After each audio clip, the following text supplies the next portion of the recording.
Ben ritrovati a tutti, buongiorno qui da Radio Rossonera. Non so cosa sta succedendo, è esploso mezzo StreamYard. Ciao, ciao a tutti. Enrico Boiani, ciao anche a te. Ciao, buongiorno direttore, buongiorno anche alla tua connessione direi questa mattina. Esattamente, credo che sia un problema di connessione e o meglio dello studio, visto che qua mi trovo. Vabbè, di che si parla oggi, Henry? Ma non lo Dimmi. so, beh, allora Mannaggia, questa principalmente bella, si che parlerà disastro. dell'Inter che ha vinto il campionato, Mm, che è praticamente lanciata sulle ali dell'entusiasmo, batte la Juventus 1-0 grazie alle autoreti di Gatti e quindi seconda stella ufficiale direi per i nerazzurri. No, scherzi a diciamo. parte, indirizzano la stagione, danno una spallata al campionato, anche perché hanno una partita ancora da recuperare. Diventa veramente complesso adesso, una vittoria della Juve, al massimo un pareggio, poteva tenere un po' tutto aperto. La vittoria dell'Inter è il risultato peggiore per un campionato che rimane indirizzato, però diciamo che apre uno spiraglio per il Milan, chissà, boh, per il secondo posto, perché la Juve comunque si ferma, fa 0 punti e quindi almeno il secondo posto secondo me a questo punto Beh, è è libero. obbligo, direi. È a 4 punti. Esatto, quindi bisogna sperare in quello, così come bisogna sperare che tutti voi mettiate like a questo video. Visto che stamattina te nell'editoriale non li hai chiesti, allora torno io a chiederli a tutti voi, quindi supportateci, cliccate il pollicione all'insù, iscrivetevi se è la prima volta che ci seguite o se non l'avete ancora fatto e attivate la campanella per tutte le notifiche. Questo è ognuno di noi credo che abbia tifato qualcosa di particolare magari ieri sera Mh.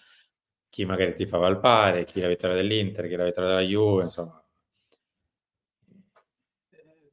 Io ho veramente fatto fatica perché la cosa peggiore che mi potevo augurare quest'anno era di far vincere la seconda stella all'Inter e gliela stiamo facendo vincere noi tutti. Beh, loro se la stanno andando a prendere da soli, eh. Sì. Però un po' come era successo al Napoli l'anno scorso, a un certo punto, anche per mancanza di contendenti, se la stanno vincendo a febbraio, non a maggio. È quello il rimpianto Vabbè, secondo me, perché poi potevi giocartela fino alla fine e magari avrebbero comunque vinto, perché hanno una rosa lunga, allenata bene, forte, rodata, che ha cambiato neanche troppo. Quindi ci sta, cioè alla fine se avessero vinto sul rush finale, però potevi giocartela. Io continuo a rimarcare il rimpianto di quei 3 punti con l'Udinese, di quei 2 punti con Lecce, dei 2 punti di Salerno, perché sarebbe stato tutt'altro campionato. Non parlo del pari col Bologna, non parlo della sconfitta a San Siro con la Juve, che ti dirò può capitare. sì, capita. C'hanno quei punti rovinosi che hai buttato via con l'Udinese in casa, facendoti riprendere dal Lecce, il pareggio di Salerno che magari, ripeto, l'avrebbero comunque vinto loro, perché può succedere, può capitare, però almeno lo rendevi un pochino più vivo, ecco, lo rendevi un pochino più frizzante. Il Milan vince a Frosinone, però rimane comunque distante, vince ancora subendo 2 gol. Io non ricordo di chi sia la frase, Simo: Mh, "Facendo più gol dell'avversario vinci le pa col miglior attacco vinci le partite, con la miglior difesa vinci i campionati." Non ricordo di chi sia non me lo questa ricordo. citazione ed è molto vera, ti direi. È molto vera, perché il Milan comunque a Udine vince, ieri vince, col Sassuolo vince. Il Milan nell'ultimo periodo sta facendo anche bene in termini di punti, però poi se vai poi a tirare la linea, i gol subiti son tanti, i punti buttati sono tanti e quindi rischia veramente di essere una stagione con un se a maggio, a giugno rischiamo di avere un se grosso come, non lo so, veramente tutto San Siro per quest'anno, Mi ero un attimo intrippato per capire chi aveva detto questa frase, un famoso allenatore, che però ma non non sappiamo chi è. vabbè, scrivetecelo nei commenti, io in questo momento non mi è ho un po' di vuoto. Ehm, no, guarda, ti dico anche la mia, l'Inter probabilmente aveva la squadra, ancor più che la rosa per vincere il campionato e forse probabilmente lo vincerà a meno di crolli che ci possono essere, insomma, mancano 16 partite, quindi si può ancora crollare, si può ancora riprendersi, però insomma, diciamo che è abbastanza nel trend. Credo che bravi, tra virgolette, loro nel caso a restare sani e quindi a poter schierare i soliti 14-15 giocatori, cioè gli 11 titolari più quelle 2 o 3 riserve un pochino più stabili nell'11, cioè i vari Carlos Augusto che entra sempre, i vari Frattesi, i di dietro che girano tra De Vrij, Bastoni e Acerbi che girano parecchio. Insomma, sono stati abbastanza sani rispetto alle tante partite che hanno già giocato e questo forse gli ha permesso anche di avere continuità. A me un pochino dispiace proprio perché se magari potevo pensare che non avevo la squadra migliore, totale, globale, eccetera, per stravincere il campionato, ma continuo a pensare che ce l'avevo per arrivare a fine marzo, inizio aprile, quantomeno metà aprile, fine aprile. Sì, o allo scontro diretto, che te la Ecco, giocavi nel derby, ecco. quantomeno ancora con un po' di profumo di classifica, ecco. Poi invece non c'è, siamo a -8, potenzialmente -11 addirittura, cioè in doppia cifra a febbraio. Ed è già la Molto seconda pesante. volta che accade dopo l'anno scorso, che a febbraio sei in doppia cifra. Vabbè, È molto pesante, Simo, che però già dai primi scricchioli di quest'anno, da quei 5 gol nel derby, che io vi ricordo sono accaduti, sono avvenuti, non è che li abbiamo giocati alla PlayStation e poi abbiamo spento la PlayStation, 5 gol da loro li hai presi. Già da lì, già dagli inciampi poi in Champions League, dalle parole nel corso dell'anno dei vari interpreti, di smarrimento, no? Mi viene in mente Giroud a Napoli, Calabria stesso, insomma, anche se poi ci sono state smentite, cene di squadra. Il fatto che il Milan non avesse, con il Milan intendo tutti, giocatori, allenatore, mh. società, tutti, non avesse quel fuoco, quella magia dell'anno in cui il campionato l'abbiamo vinto, credo che si sia capito forse già da lì. Poi ci sono stati anche proprio nel concreto i punti buttati via e ti ritrovi al 5 febbraio in questa posizione qua. Anche prima, cioè non è al 5 febbraio che arriviamo al -8, potenzialmente -11. Però comunque il Milan deve rimanere lì fino alla fine dell'anno perché l'Atalanta sta viaggiando e quindi se un nuovo crollo capita a te è un attimo perdere dei punti pesanti e quindi bisogna puntare al secondo posto perlomeno e sperare che l'Inter magari abbia un periodo di crisi. Guarda, ti dico,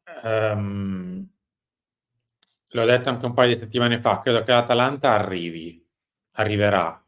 Non arriverà magari a infastidirti per la Champions, perché i posti sono 4 e quindi servirebbe, tra virgolette, il quinto. Tu devi fare il tuo onesto campionato adesso e buttare tutto quello che ti è rimasto in A, gli scontri diretti, che sarebbe anche ora di smettere di perderli, perché un derby non è che fa schifo, anche se siamo a -12, 13, quello che saremo, o a -5, -6, -7, non lo so.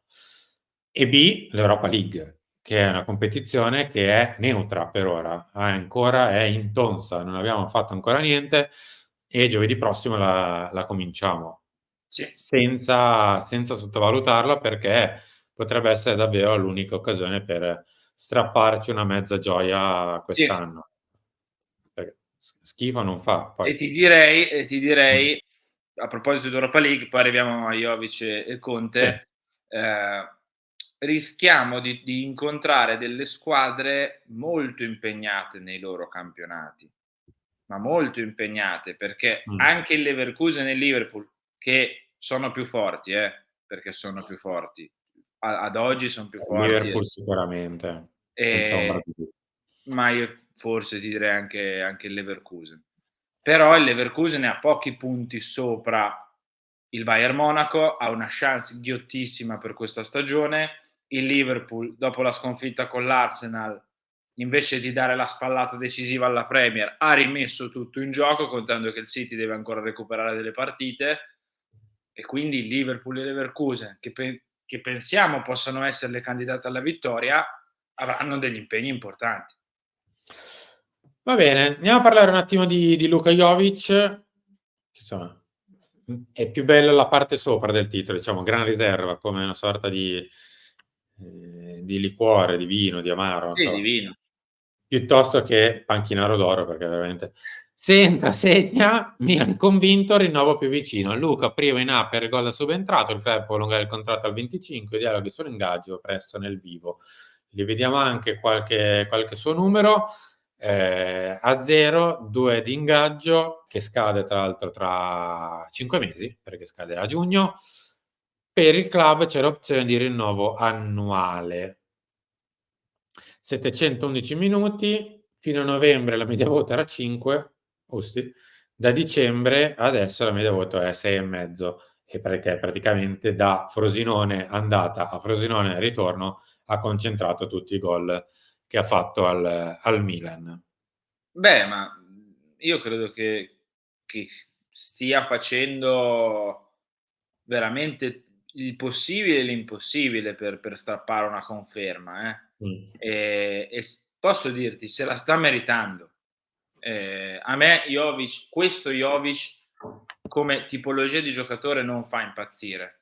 Io me lo ricordo all'Eintracht di Francoforte, era un altro proprio tipo di giocatore, molto più mobile, molto più di rifinitura, più che di finalizzazione, no, è come Mh. se si fosse un po' trasformato nel corso degli anni, quindi non è che mi faccia impazzire, però digli qualcosa, cioè entra, segna, risolve le partite o le pareggia o segna il gol vittoria, come fai a non confermarlo? Cioè i numeri li sta avendo, se utilizzato ti direi anche in questo modo. Poi non so chi sarà l'allenatore del Milan a giugno e cosa vorrà fare di Jovic, no, però se utilizzato in questo modo, cioè da attaccante che ti risolve un po' i problemi perché sai che lo fa, ben venga. Cioè, utilizzato al primo minuto ha sempre fatto fatica, Jovic, da solo, in Mh. attacco da solo, piuttosto che anche a 2, no, in quel proprio contro l'Udinese, se non sbaglio, ha giocato Sì.